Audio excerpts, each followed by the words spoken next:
Hi there. Age is not a limitation. You can follow your dream no matter how old or young you are. As long as you discover yourself and know your inner call, you can make a big difference in this world, and you can be a leading example for others to inspire in this globe. You are watching World Talent. I'm Sayed, coming to you live from Montreal, Canada.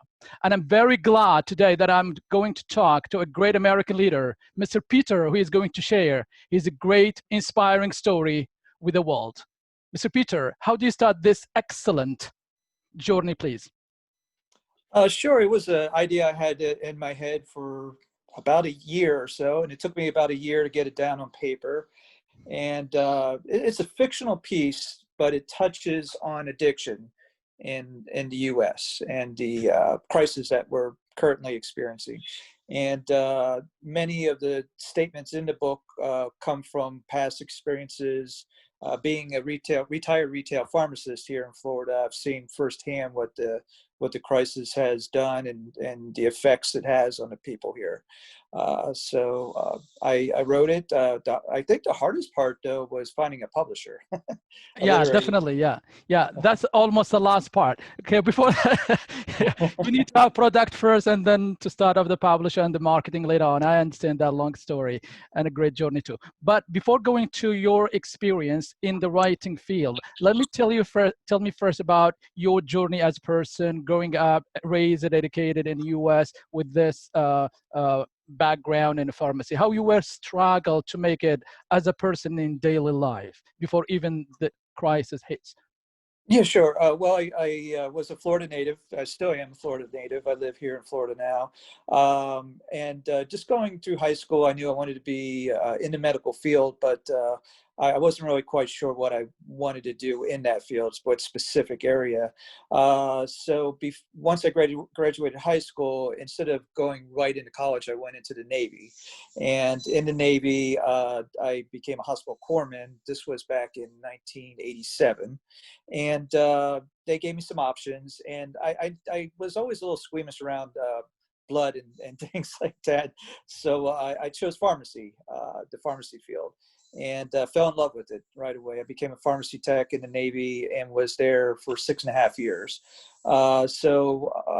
Once I got out of the Navy in 1993, I knew that's the field, the profession I wanted to be in. And so went to college in Hollywood, Florida, Fort Lauderdale area. Got my AA degree, and then got accepted into Nova Southeastern. And our class that started in 1996 was actually the first class where they implemented the PharmD. They did away with the Bachelor of Pharmacy.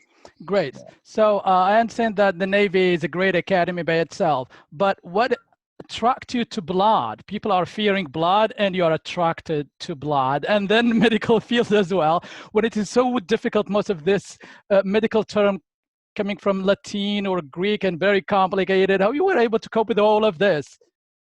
Well, it's a very pinpointed field. You could take on a particular niche in the medical field. But growing up younger, I always we had encyclopedias, and I would just thumb through the pages, and any kind of diagram of the body, like bones, skeletons, I would copy and trace, and it fascinated me. There is a big Latin influence with the medical terminology. But it just was something that touched my heart, and I knew I wanted to be a part of. But when I was in the Navy, I was able to kind of narrow down what aspect of the medical field I wanted to be in, and Great. that was pharmacy. Great, that is touching your field. So everything is touching your heart. It's likely that you are succeed, no matter how difficult that is. It is, and especially this. Tell me how you were able to study this medical terminology at that time, before the age of the internet. Mm-hmm. You mentioned the encyclopedia. You were memorizing. You were imagining all of this. How you were figuring out a way to master this and get it handy and ready in your mind even before the exam. Right. Well, memorization is really key to memorizing all of that. And I would use note cards, flashcards. things like that. And then I found also I'm able to memorize things by just writing them down. So sentences. Oh, yeah, Yeah. kinetic person. Yeah, so that's the way. Yeah. Yeah, you memorize by writing. Okay, you memorize by Right. your hand. Great. Well, a Genius. lot of people will read, they'll read and they try to memorize just from reading alone. Whereas if you write something, Yeah, a key sentence or something, yeah, that it sticks, I think, for me yeah. anyway. That's your Yeah. learning personality. Great. Yes. Yeah. Yeah. And then, And yes, go on, please. Mhm. oh yeah. So with the pharmacy, it is a lot of memorization because you have hundreds and hundreds of drugs, and then there's classifications of the medications and what they do and how they act, side effects. So very, very, very a lot of memorization and things like that. But yeah, once you get the subgroups down, then you can pretty much, and you're working with them, and you get feedback from patients, and you know what to prescribe for. It kind of just all gels in, over time. Great. And especially the update that you have to keep updated on the latest terminology, on the latest medical prescription. Some of Yes. the medicine that you were prescribed in a few years from now, they would say they are not valid anymore. And then new things are coming, and then you have to start from scratch again. You say, oh, I was learning all of this, and now I have to start new things again after mastering, thinking that I've mastered all of it. Yeah, well, they have a continuing education also for Exactly. Yeah. medical professionals. So you're kept abreast of any kind of new developments in the field, and especially in pharmacy, you have requirements that a certain amount of hours every year you need to take to keep your license up to date. And yeah, so How many hours you take a year, please? it's 15 per year. We renew our licenses every 2 years, so you have to have 30 hours every 2 years, and then you could always take more if you wanted to. That's just a minimum requirement. All right. Oh, that's great. So after this great experience in pharmacy, you went on retirement and you say, no, I'm not going to stop. I'm going to start fresh, and this time I'm going to be a writer. How you were struggling for that too. Great. You never always fighting. You never get a rest. you got to stay busy. Yeah. Yeah. Well, I've always had a love for reading the classics, Hemingway, Steinbeck, Wow, those are great names. Yeah. yeah, I love reading the literary classics. And when I was in college, I went into a short story writing contest and got third place for a story, A Ride on the Bus. And so that love of writing was always there, but it kind of was stymied maybe perhaps by full-time working. So once I retired, that love of writing came out much stronger, and I was able to get this particular novel down in a year. So Wow. yeah. So the new love diminished the old medical love. The new art love or literary love. And then you were in a year you were able to publish your novel. How long? Correct. How long it is? Your novel? It's got 55,000 words, so it's a novel length. Anything above 40, I think it's 40,000 qualifies as a novel. Mm-hmm. And How many pages is that? No. let's see, I have a copy here. I think we Show me, have. show me, show me. Seeing is believing. Oh, great. Yeah. Okay. The title is? To Steal from the Dead. Oh, you are stealing from the dead. What a scary step is that?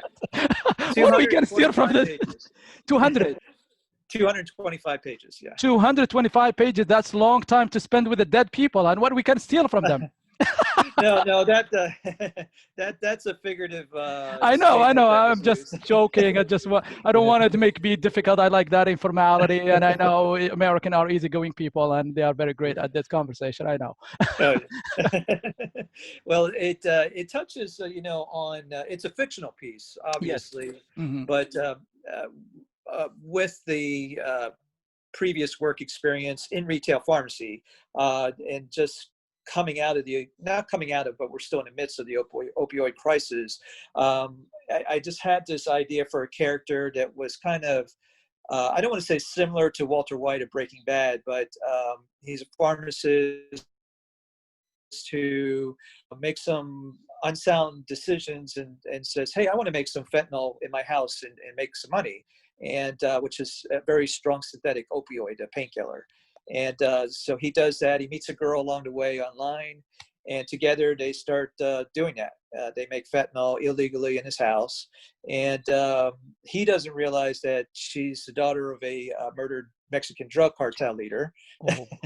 And he was murdered by a Russian mob, and so she's out for revenge. And together they begin, committing murders and just doing. It's a story of how a normal person kind of quickly evolves into a life of crime, and surprises himself by some of the things he does. Yeah. All right, great. Okay, before coming to that surprise, self-surprise, and that partnership in crime, which is an ugly one, by nature at least. So, okay, tell me, how do you get this title? You were thinking about it, you were generating it automatically. You start with it, you end with it, comes to you while sleeping, while going. How do you struggle to get this excellent, brilliant title, please? Actually got it from a movie, Flesh and Bone, I believe is the name of it, with Meg Ryan. I don't know if you're familiar with it. And I'm not familiar with anything at all. I'm just learning everything. Oh, well, one of the characters in that movie, she hops from town to town on buses, and she'll go to a church where there's somebody who had just passed away. And what she would do was put some Vaseline on her fingers and then rob the dead person of any jewelry or anything valuable that they had before they were put to rest. And that's where I came up with the idea of that title.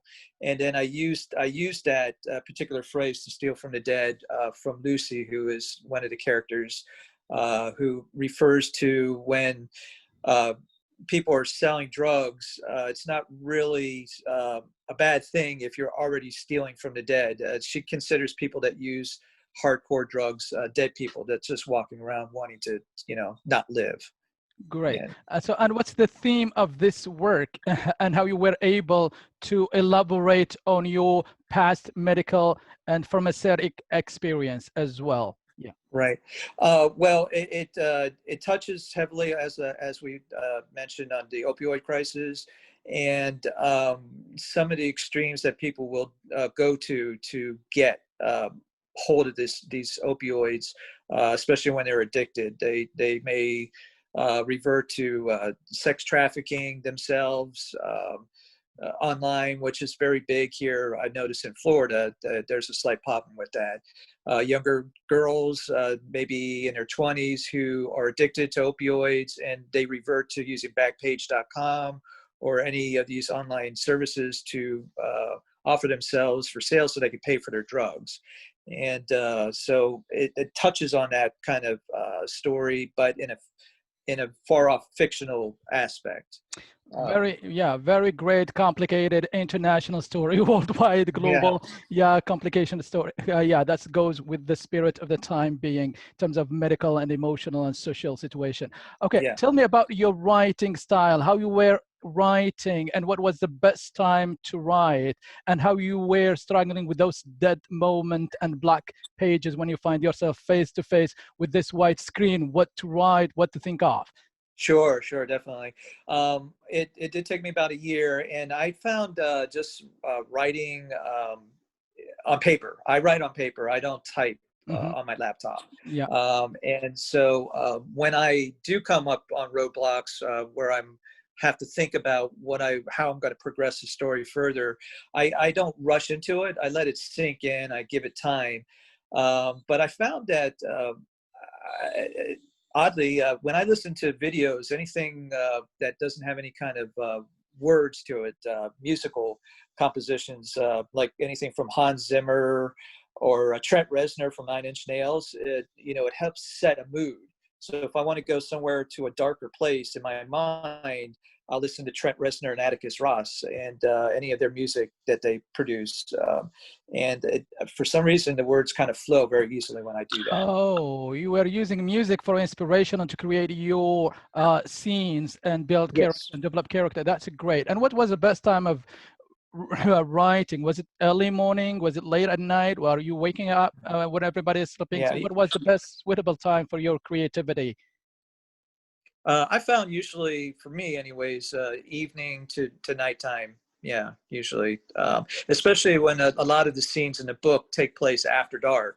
Oh, okay. So So you associate yourself already with the darkness, and you plunge in the darkness. You start using your creativity and your imagining that dark universe, and you start producing in that mode and that moment to drive the mode, the desired mode. Okay, great. And exactly, mood as well.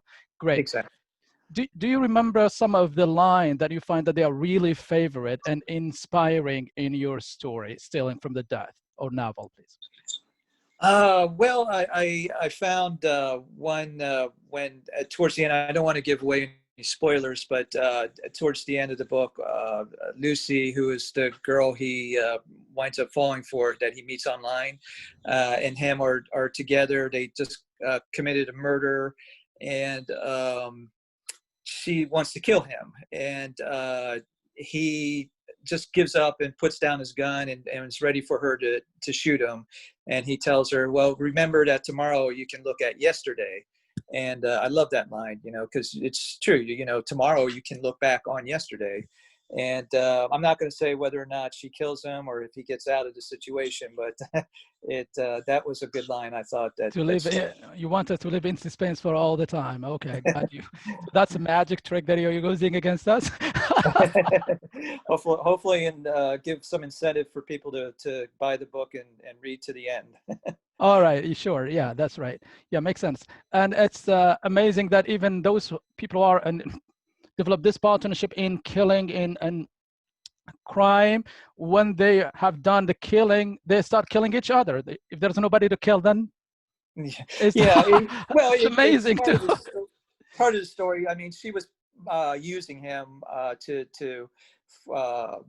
kind of keep her identity hidden from the Russians and the Russian mob, and he was using her as somebody to help him get over a past relationship, and so she didn't really have any use for him any longer, and he cared about her, but it was obviously a bad relationship. And sometimes people make bad decisions and they don't think clearly or have the best judgment when they're not thinking clearly, and so they'll do stupid things for love sometimes. Yeah, for love or for the war. Yeah, Right. whatever it is. Okay, that's great. Okay, tell me, Mr. Peter Parsky, what was inspiring you most? As far as in regards to the book, or The writing itself, the whole writing, yes, oh, yeah, experience. yeah. Well, it's my first novel, and I was just really inspired to get my name out there and learn the process. I went into it kind of blindly, in that I knew I had a story. I wanted to write it, but and I was hopefully get my name out there to the public and give something to people that they would read, enjoy, and say, if a person reads my book and thinks, wow, I wonder if that could really happen in real life, then I've accomplished what I wanted to do, and that was to get people to think about that. But then when I came into the second part of the writing process of getting it published and finding literary agents and things like that, that was, a whole new, that was something very new to me. Another Yeah. procedure, a long way to go. Yes. And how you Yeah. were struggling with that rejection, letter of rejection, oh, we don't know you, you are coming from nowhere, we are only polished writer who are well known, who are famous. Why you don't try the experience of indie publishing or self-publication yourself and go on Amazon and have your own ebook without going through this long procedure of traditional publishing Yeah, agents? to be honest with you, I think that is going to be the path I take here with the next story I have. I wrote a novelette with my daughter. She's Oh, 18. you have started already writing another one. Yeah. Oh, Really? yeah. You don't want We've to go already on finished rest. it. Yeah, Oh, we've already finished it. always, always going on and on and on. Oh, great. Yeah, Yeah. I like that. Yeah. Yeah. Yeah. We love writing, and I love writing, and so yeah, And that your is daughter is already definitely. assisting you on the writing or in the research or in the promotion or what? Well, I'm handling most of the promotion, and she's helps me with like the building of the character in the second novelette, or this is a novelette, the second one, the book, and the age, it's geared more towards young adult readers, whereas this book is geared more as an adult fiction. Yeah, and so I think you're right. The indie publishing to me sounds like the right path to take with this second book that we're writing, for especially sure. in, especially in this digital age where everything is fast and quick. Yeah, yeah, okay. And what is Yeah. the action call? What you want people to accomplish when they read your novel, Steal from the Death? Well, I want them to be able to picture this story taking place in their own neighborhood, you know, and what That are will make a the, big difference. Yeah. yeah, what could somebody do to, I don't want to say prevent this from happening, but maybe bring some awareness to um, some of the extremes people will go to when they get addicted to medications, you know, and drugs. Um, in the book, at the beginning, I touched on how pharmacies were giving out pain medicines very liberally, and then the government, the DEA, restricted the amount of opioids a pharmacy could carry. They mandated that pharmacies had to sell a certain amount of non-opiate medications, a ratio. So they had to sell more non-opiate medications than they did opiate. And this kind of created a bit of a shortage on opioids that people were already addicted to. They couldn't get hold of it from their regular pharmacies. So then they started turning to heroin and street drugs. And so now that's what I think we're beginning to see, or have seen now, is people using, you know, street drugs and fentanyl, heroin, and these things. And so I wanted to bring some awareness to that, but also give them something that's in a fictional stance as well that they can enjoy. Oh, that's a great, yeah. It's art, pleasure, and cultural awareness, and at the same time, that's great combination that is well needed in this special moment. Okay, tell me, Mr. Peter, I'm very inspired by the fact that people think that the end of their professional life is retirement. For you, retirement is just a new beginning. And then you have Yeah. done, yeah, and you have still active, still young, still joyful, and you're still producing to the world.